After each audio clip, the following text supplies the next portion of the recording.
I'm thrilled to be back with so many visionary innovators and titans of industry, the most brilliant in the world, actually. So many different locations, and they come from all over, but this is a very special country that I'm in, and the business leaders here at APAC are really fantastic. So many friends, and I want to thank our host at this important summit, President Lee of South Korea.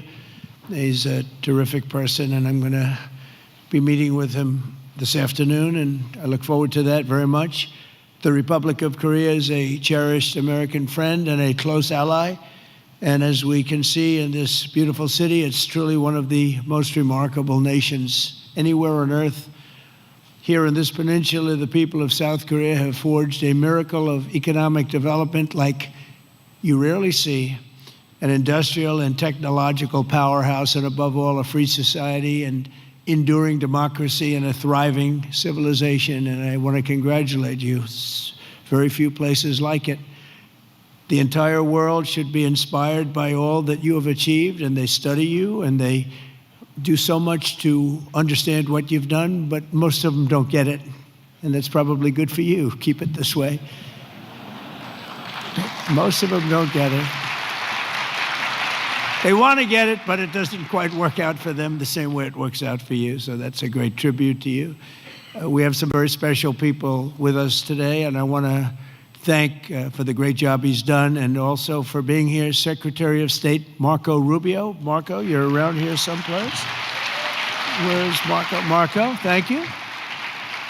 Man who's doing a fantastic job, who understands the markets maybe better than anybody. Our Treasury Secretary Scott Bessent. Scott, thank you very much.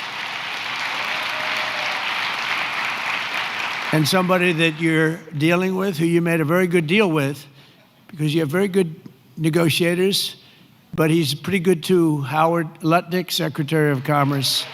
Thank you, Howard. U.S. Trade Representative, Ambassador Jameson Greer, is a fantastic person. And your career's Minister of Trade, Industry, and Resources, Mr. Jung Kwan Kim, who's an incredible man, actually. My people say he's very tough, however.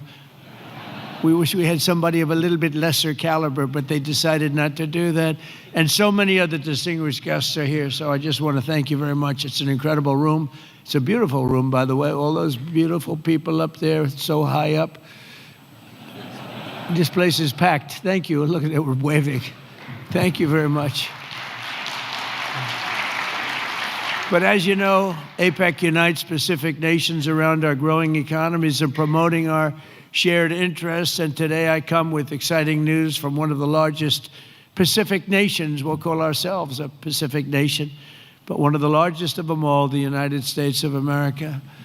I'm pleased to report to you that this afternoon, after 4 years of weakness, disaster, really decline, America is back, and it's back stronger than ever before. We're doing numbers that nobody's ever seen before. We're the hottest country in the world, actually, and I say that with other countries represented, and they admit it.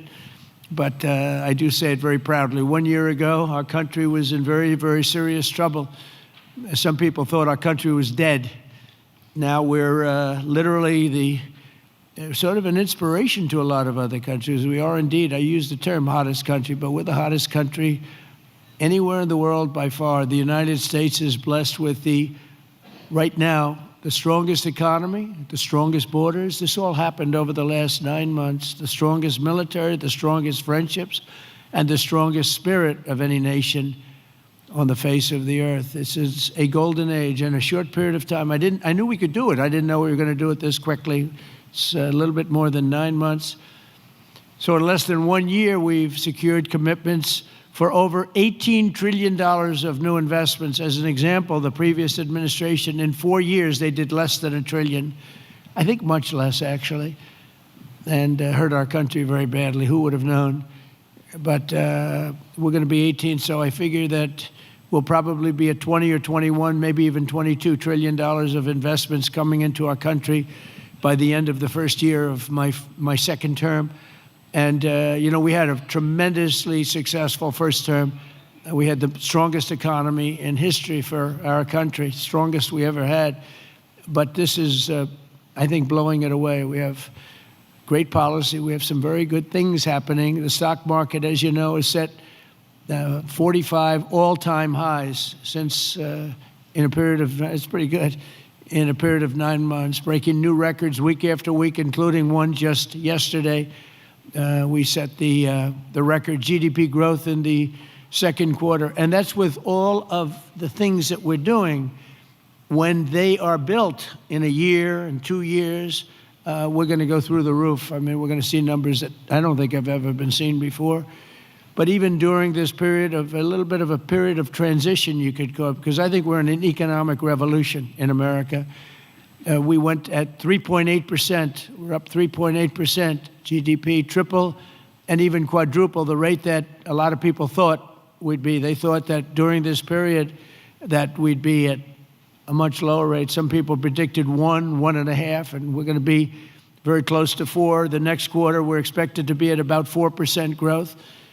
And after that, I mean, I can't even predict, because when all of these factories that are moving in, the car plants are moving in. Yesterday, I was with Mr. Toyota in Japan, and he's just announced he's going to spend, they are going to spend $10 billion, and they're going to build new car plants, and they're going to build them in numerous states, about 6 or 7 different states. And we're bringing our car industry back. We're bringing AI. We're leading everybody in AI. We're leading every nation in AI by a lot. In 9 months, we've lifted over 600,000 Americans off food stamps. Wages for workers are rising at the fastest pace in more than 60 years. And meanwhile, energy prices are down. Gasoline prices are down. Grocery prices are down. Mortgage rates are down, despite the fact that we have an incompetent head of the Fed. He's incompetent. I call him Jerome Too Late. He's always too late. Jerome Too Late Powell. But he's out of there in another couple of months. We'll be very happy about that. We'll appoint somebody that we all like, because we should have the lowest interest rates of any country, because without us, there are no other countries, really. I mean, the whole thing falls apart. You know, America always had the lowest interest rates, and now we don't do that. We're like number 28. It's ridiculous. And we're a much different country than we were 2 years ago or a year ago even. But you know what the crazy thing is? In the old days, I call it the old days. I'm a little bit older. I'm looking at all these young, brilliant faces. I'm a slight, couple of years older than you, just a couple of years. But in the old days, when you announced good news, the stock market went up. You announced good news, the stock market would go up. Now, when you announce good news, the stock market goes down, because people say, oh, that's terrible. You're doing well, that's terrible. Interest rates will go up. So they think because of that, interest rates will go up because that. It's inverse to what it should be. We're going to go back to the way it used to be. When we announce good news, the stock markets are going to go up. And that's the way it should be. And we're going to really ride that very hard.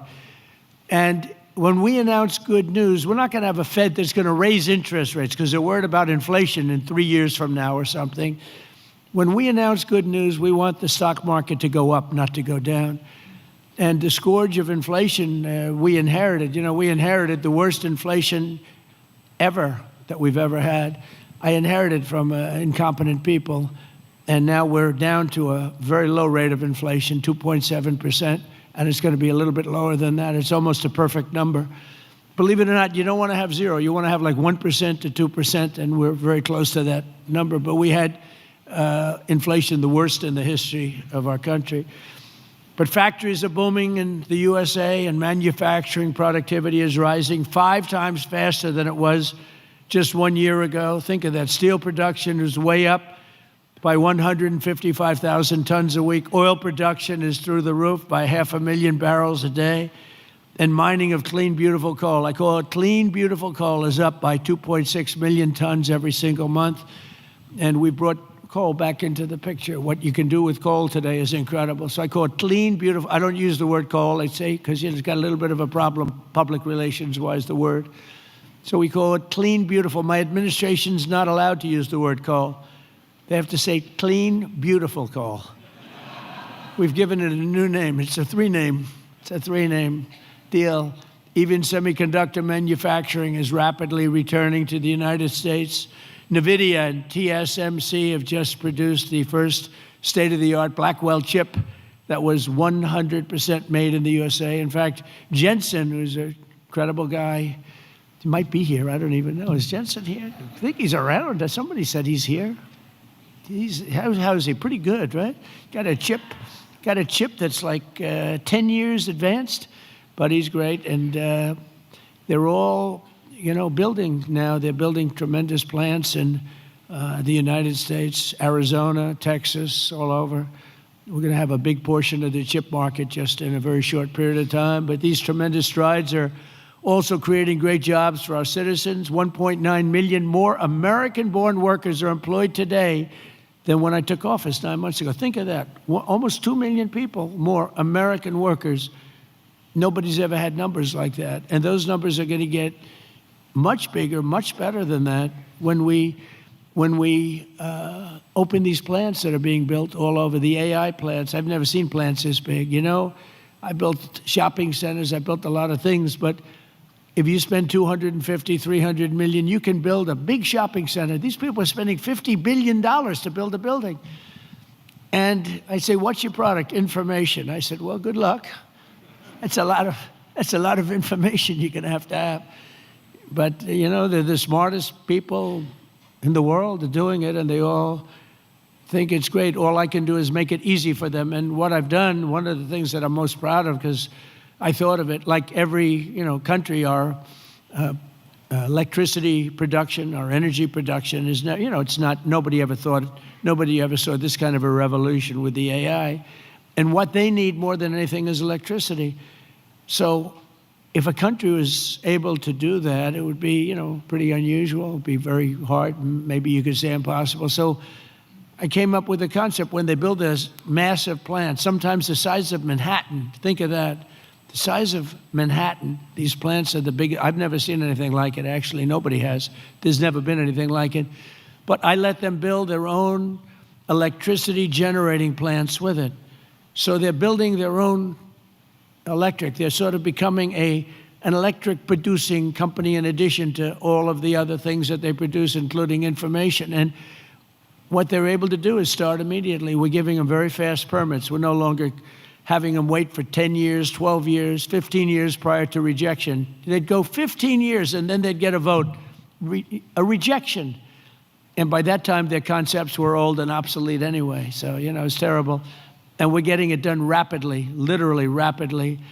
And they're coming up with electric generating plants, the likes of which nobody has seen. The companies are standard companies that do electricity and create power companies. They've never seen anything like it because we have a level of genius, a level of people that are designing things that nobody's ever seen before that produces vast amounts of electricity for their plant. And if they have extra electricity, they sell it back into the grid. So they really, it's really been amazing. And it allows people to start building immediately, and they can't blame the government. They won't blame me because I didn't produce enough out of the grid that's 200 years old. So we have more people now working than at any time in the history of our country. And we've sort of just begun. It's hard to believe, actually, if you knew where we were 2 years ago. All of this is incredible news for Americans and for nations around the globe, and it is for South Korea because we're partners. We're serious partners. We're wedded, and we have a very special relationship, a special bond. In fact, we're working with you on shipbuilding, where you're going to come in. We were the #1 in the world during World War II. We produced a ship a day. Can you believe it? Tankers and freighters and this, a ship a day. And today we're not really building ships, and we're going to start, and we're going to have a very thriving shipbuilding industry, and we're working it with South Korea very much so. In fact, some of the people in this room, they bought the Philadelphia shipyard. I think it's going to be one of the most successful yards in the world, anywhere in the world. It's great. It's known for incredible production years ago, and sort of through bad management or bad thinking by people that were prior to me. I mean, you have to blame the president. You can give the president credit or blame the president, but I blame the presidents. They allowed the shipbuilding industry to go away, essentially, in our country. We're going to bring it back. very, very powerfully. When America thrives, our partners thrive, and our alliances thrive with all of the countries. The Indo-Pacific thrives, and that's good for all of us. And the entire world becomes safer and wealthy and greater than ever before. We get along with a lot of countries. We solved a lot of wars and a lot of problems, and that's all good for all of us. The extraordinary American turnaround that I've just described has been achieved not by just continuing business as usual back in Washington. If I didn't win the election, and we won it in a landslide, we won by tremendous numbers. I had a whole thing too big, you have to say, too big to rig. We didn't want any rigging. We had these great polls going in. I said, don't believe the polls. Pretend we're 1 point down. Always assume we're 1 point down, and everybody voted. We won in a landslide. We won all 7 swing states. You have to win the swing states, and we won all 7, which is something that rarely happens. But to win the popular vote by millions, we won everything you can win. The Electoral College by a tremendous amount. We won in counties. They have counties, thousands of counties, and we were 2,700 compared to 525 actually. So think of that. We were 2,750 compared to 525. And that's why the map shows all red. Red being Republican, not something else. Red being Republican. Only a few people understand that one. My administration has rejected the old model of incompetent government that punished success and rewarded failure and made building anything almost impossible. When you come into our country, and many of you are doing that, but when you come into America, you're going to get service like you've never seen before. Quick permits, and we want safety, we want great environmental, we want everything good, but it's going to go quickly. We're rewarding those who build and create and hire and invest in the USA, and we're making America the best place on earth to do business, and that's what it's become very quickly. We have some wonderful people. Lee Zeldin at Environmental, he's incredible. He gets the right result quickly, and he makes sure that people do the right thing. But we will have the best tax rates, the lowest energy costs. We have the lowest energy. We have tremendous amounts of energy, more than anybody else. We have the most oil and gas and coal, more than any other nation on earth. So that's a big advantage that we have over others. We have the lowest regulatory burden. In my first term, we cut more regulations than any other administration in history, and we're going to do about the same level right now or more if we can. The most advanced technology and the fairest trade deals anywhere in the world.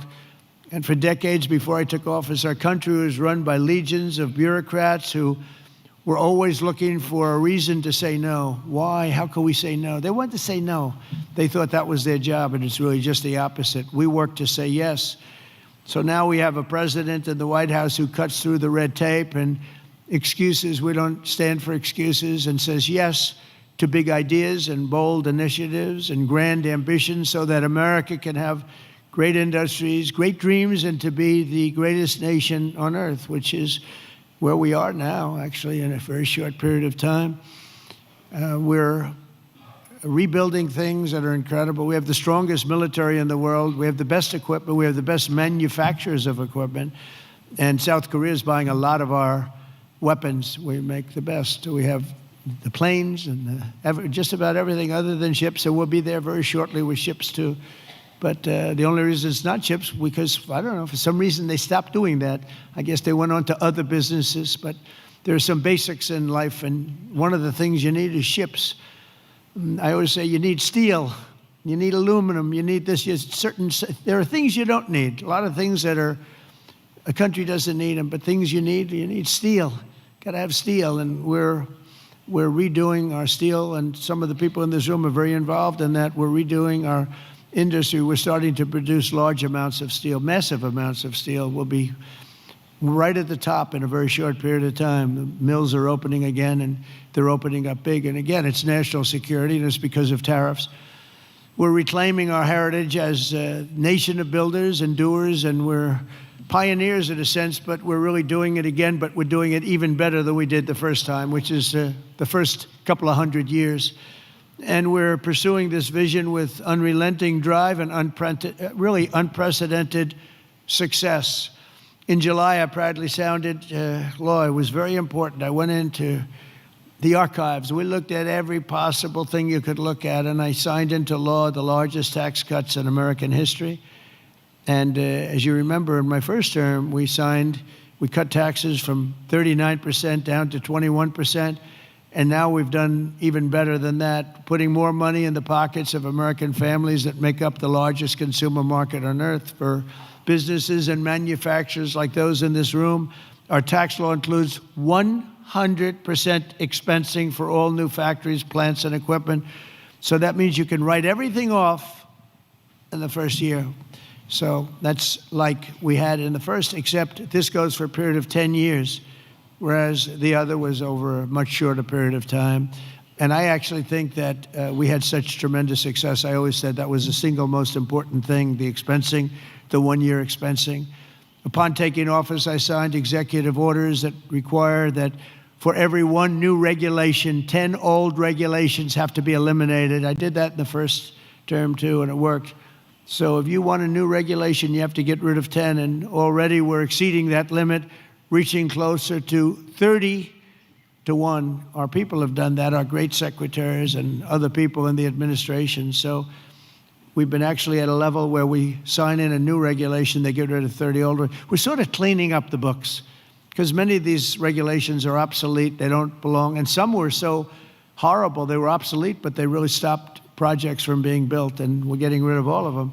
We've pretty much done that. We have streamlined permitting for all new energy and mining projects. It used to take decades for an administration to get something approved, and now it's a process that will take, generally speaking, less than 28 days.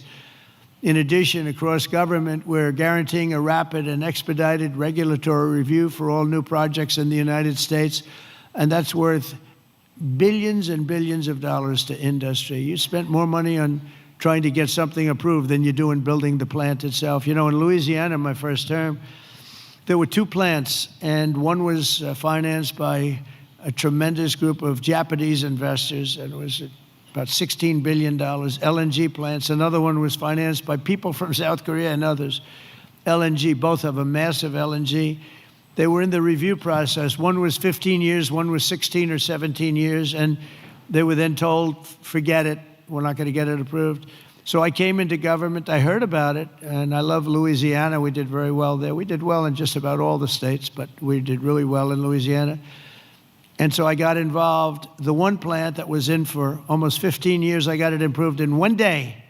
One day. In fact, when we called the people to say that they got approved, they didn't know what the hell we were talking about. They said, you got it approved. We sort of gave up on it. I said, no, you don't have to give up. We got it approved. The other one took me a little bit longer. I didn't do as good a job. It took me 1 week. And they got approved, and they got built. They're massive plants, and they're doing unbelievably. They're like setting records, LNG. Big, it's like the Empire State Building lying on its side. And all I know is, I looked at it. I said, what kind of a building is that? All it's got is pipes going back and forth. I never saw anything like it. But whatever it is, it works. And they've been very, very successful. But think of it, 14 and 15 years, and I got one approved in one day and one approved in 1 week, and they've been doing great, and they've been good for the environment. I've shrunk the size of government for the first time in many years since January. 100,000 bureaucrats have left the federal payroll. You've probably seen that. So we're creating real jobs. We're getting rid of wasteful jobs. Government spending is down 2.5% this quarter compared to 1 year ago. It was going through the roof in the previous administration. And in stark contrast to 4 years ago. I mean, if you look, 100% of all new jobs created in America under my administration have been created by the private sector. Think of that. The government created no new jobs. The private sector created the record number of jobs that we're talking about. That's a country. That's really a success. It's easy to create government jobs. I could say, add a lot of people to your payrolls. I can fake up the numbers if I want, but that's not the way you build a great country. You don't do that here, and that's not the way. But it's a good way to show good numbers, I'll tell you. You just tell everybody, hire a lot of people. That's what they used to do under the Biden administration, under Barack Hussein Obama. You had, they'd say, hire a lot of people so we can make our numbers look good. I do the opposite. And we have real numbers. These are real numbers. There's truly no better time to invest in the USA. The results speak for themselves. Since the election, TSMC has pledged to invest $100 billion in the United States. So they're coming in from Taiwan. We have tremendous numbers of companies coming from Taiwan and building in the U.S. Apple, $600 billion investment. Hyundai, $26 billion. Micron, $200 billion. SoftBank, OpenAI, and Oracle, over $500 billion. Amazon, $35 billion. Pfizer, $70 billion. Jera, $200 billion. Google, $25 billion. NVIDIA, $500 billion. Genentech, $50 billion. Johnson & Johnson, $57 billion. We're bringing back all of our pharmaceutical business. IBM, $150 billion. AstraZeneca, $50 billion, among many others, many others, too many to talk about. But one of the most significant factors in this remarkable surge of new investment has been my transformation of trade policy. 8 years ago, I came to this very summit. I was here. Does anybody remember? I don't know. I remember. Does anybody remember what I said? Yeah, there's a few hands up there. It must have been a great speech. 3 people. It's not too many people. But there's no reason to, because you saw whatever I said, I did. And for the first time, I laid out the principle that economic security is national security. Economic security, that's for South Korea, that's for any country. But economic security is, in fact, national security. I made the case that the global trading system was broken and in urgent need of reform, had to be fixed. The system had been exploited by countries that broke the rules at the expense of countries that followed the rules to a T, and asked the nations of APEC to be our partners in making the system fair and more sustainable for all of us, and we all work together, the APEC nations. 8 years later, as I'm back here in Asia, and I'm pleased to say that the positive vision for revolutionary reform I laid out, it seems like a long time ago, is now a reality. What really seems amazing is that we did all these things. We stopped a lot of wars. We did so many different things, made our country strong. Thank you. Thank you. And the campaign seemed like so long ago. And I was reading something today in one of the journals, and they said, can you believe it? 1 year ago, I was campaigning to win. Think of that. It was about a week. In a week, it'll be November 5th. And November 5th was the election. I said, can you imagine that? Here I am, president. We've done so many different things economically, militarily, peace-wise, peace through strength. And yet, 1 year ago, it's not long ago, I was campaigning. We didn't win. We were campaigning, and then we had the election, and we had a great election. And the spirit in our country is like incredible. If you compare that, we lost a lot of spirit in our country. Our country is depressed. They were very depressed, and they had a right to be. But around the world, we're signing one trade deal after another to balance our relationships on the basis of reciprocity. Very important word. On this trip alone, I've signed groundbreaking agreements with Malaysia, Cambodia, Japan. And our deal with the Republic of Korea will be finalized very soon, like moments or very shortly thereafter. These agreements will be incredible victories for all of us, because everyone is better off when we have stable partnerships, not plagued by chronic problems and imbalances.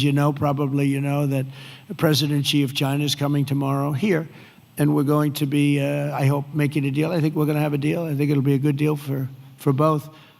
And that's really a great result. That's better than fighting and going through all sorts of problems and, no reason for it. I think it's going to be a great deal for both, so I'll be meeting him tomorrow. A lot of people are interested. They're also interested in what we're doing, but they're interested in that. I can tell you a lot. The world is watching, and I think we'll have something that's very exciting for everybody, and that's also good for South Korea. It's good for all nations. We're ending gaping trade deficits, unfair trade barriers to market access, insecure supply chains, weak, pathetic supply chains, and much, much more. We had such bad supply chains under the last administration. It was embarrassing. And we're entering a new era of trade that truly works for both sides. Got to work for everybody. Deals have to be good for everybody. I've heard that all the time, and I never really believed it, I'll be honest. I said, if you make a great deal. The best deals are deals that work for everybody, especially when you're talking about nations. You know, when you're talking about nations, it really is a little bit different than you're doing a business deal and you want to just rip their hearts out, right? These guys know what I mean. They've ripped out so many hearts. But when you have nations, it's a little bit different, you know? You gotta all balance out a little bit. When I announced reciprocal tariffs last April, some people thought it was wonderful, and others really weren't so sure. They weren't sure. They didn't understand tariffs because tariffs were used against us. We didn't use tariffs stupidly. And we do now. National security. This week we proved once and for all that there were no critics left. The only critics are people that took advantage of us for many years, and now they're not able to do that. The deals we're signing with our friends and partners are making our alliances closer and stronger than ever before, and they respect us because it was so foolish. The people that ran our country were so foolish. With these agreements, our nations will extend our vital security alliances into the realm of economic security for the first time ever. We're forging new partnerships on strategically important industries like shipbuilding, energy, semiconductors, critical minerals, and, very important pharmaceuticals. We learned that during COVID. We had to rely on other countries to give us pharmaceuticals. You can't do that. You have to, certain industries you want to have there. You want to have your medicines made ideally in your own country. Many of our agreements also include deepening collaboration of industries of the future, such as nuclear, quantum, artificial intelligence, where America is number one by a lot. Actually, we're really number one by a lot. We're number one in military consequence. We're number one in military in the quality of the weapons. That's why everyone wants to buy for us. I'll tell you what we have a long lead on is submarines, nuclear submarines. We are so far advanced that by perhaps 20, 25 years. We're 25 years ahead of any competition. And not only are the tariffs strengthening our alliances, they're also bringing peace to the world. On Sunday in Malaysia, we signed the Kuala Lumpur Peace Accords, ending forever the war between Cambodia and Thailand. Thank you. Thank you. You know, it's interesting. We were making trade deals with Cambodia and with Thailand, and I sort of watch what I do. I don't go to the beach and sleep all day. I like to watch.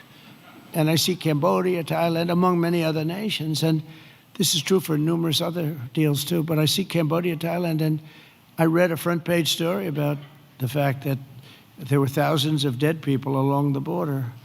And they fought for a long time. And I said, wait a minute, we're making deals? And they're starting a war? They were just starting, and it was vicious. Thousands of people were killed along the border. There are two borders. And I said, let's call the head. I didn't know the heads of either one. I called them. They were both great people and sort of reasonable. I said, listen, you want a trade deal? We're not going to make a deal with you if you're going to be in war. Then I called Cambodia. I called Thailand. I called Cambodia, back and forth. And after about 2 days, we ended up with the help of Malaysia. Malaysia was like a mediator. We used a beautiful facility in Malaysia because it was too hot. The other two, and I don't mean hot weather-wise. I mean it was hot. It was too hot with bullets flying all over the place. And Malaysia was fantastic, and they helped implement it. The prime minister was great guy. Just left him. And within 2 days, we signed a deal. And the two people came in, they were like best friends. It was a beautiful thing to see. We saved, probably millions of lives. They've had a tempestuous relationship I said, for how many years? 500 years. I said, that's a long time.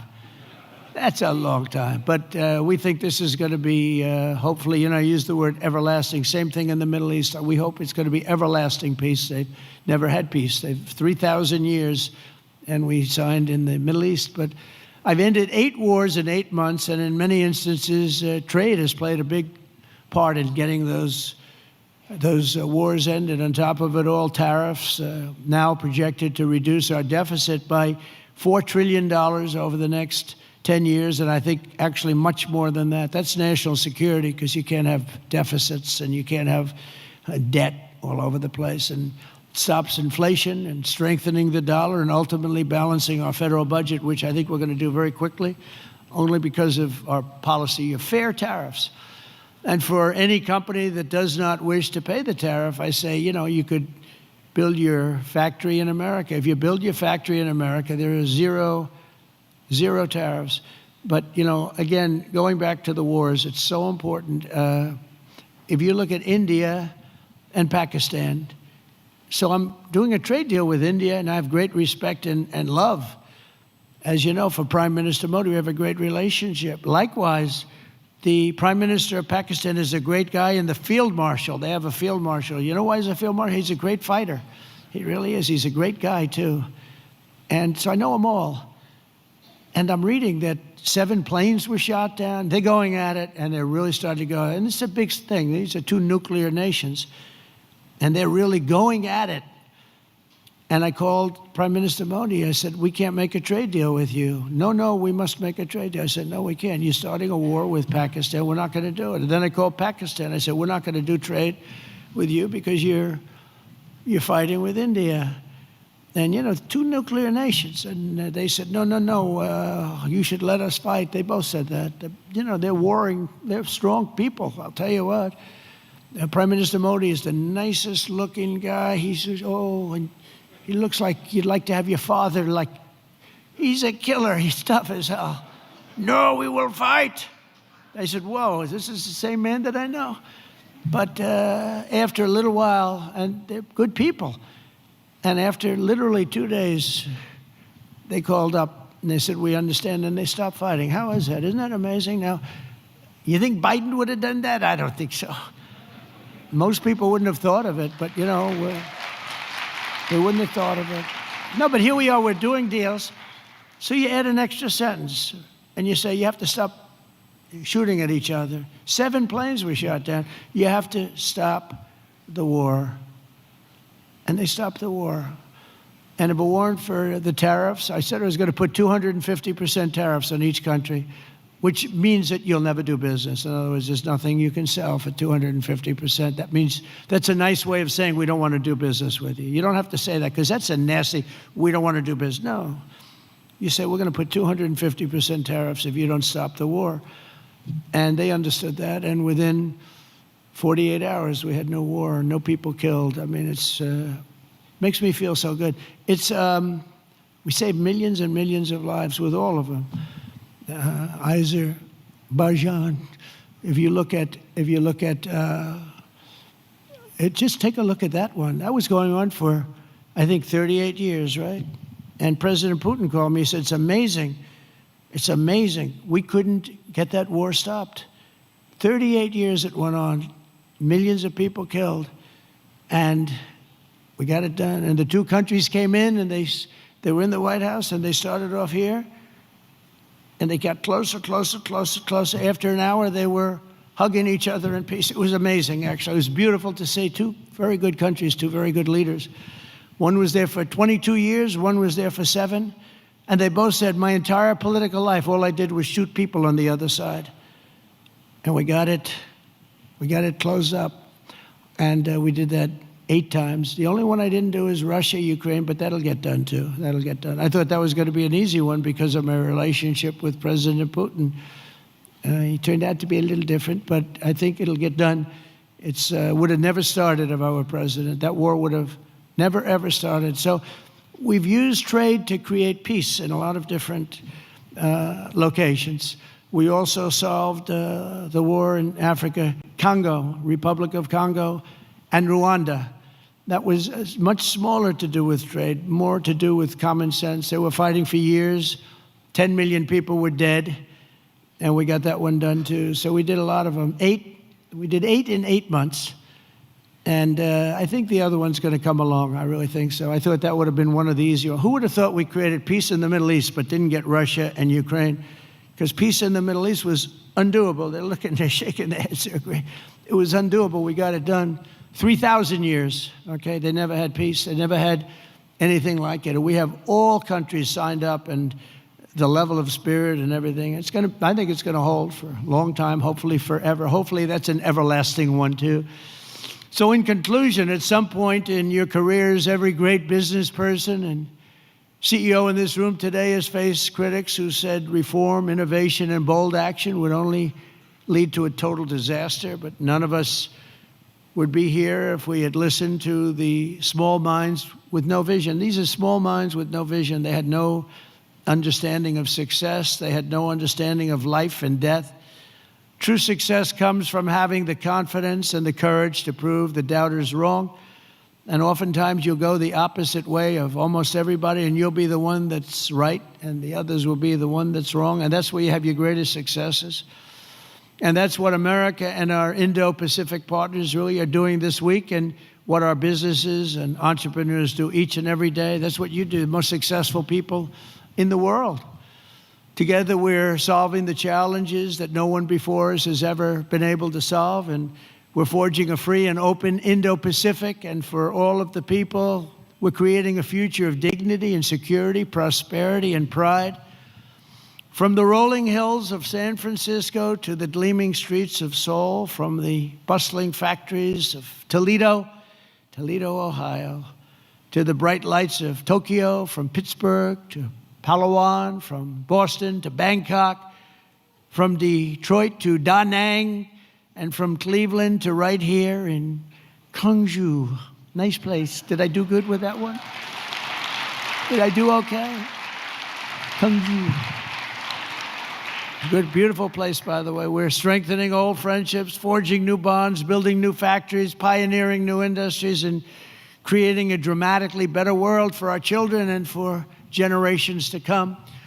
Together, we will build a future of strong, independent nations on both sides of the vast ocean, joined by our common interests, united by common values, and reaching constantly toward a richer, safer, and more peaceful Pacific with fairness, persistence, and common sense. That's such an important two words. We will build together, we will trade together, we will prosper together, we will thrive together, and above all, we will win together like never before. We're going to have an incredible relationship together for generations to come. And I just want to thank everybody in the room. I know so many of you. You're incredible people. God bless you. God bless the nations of this great region, and God bless America. Thank you very much, everybody.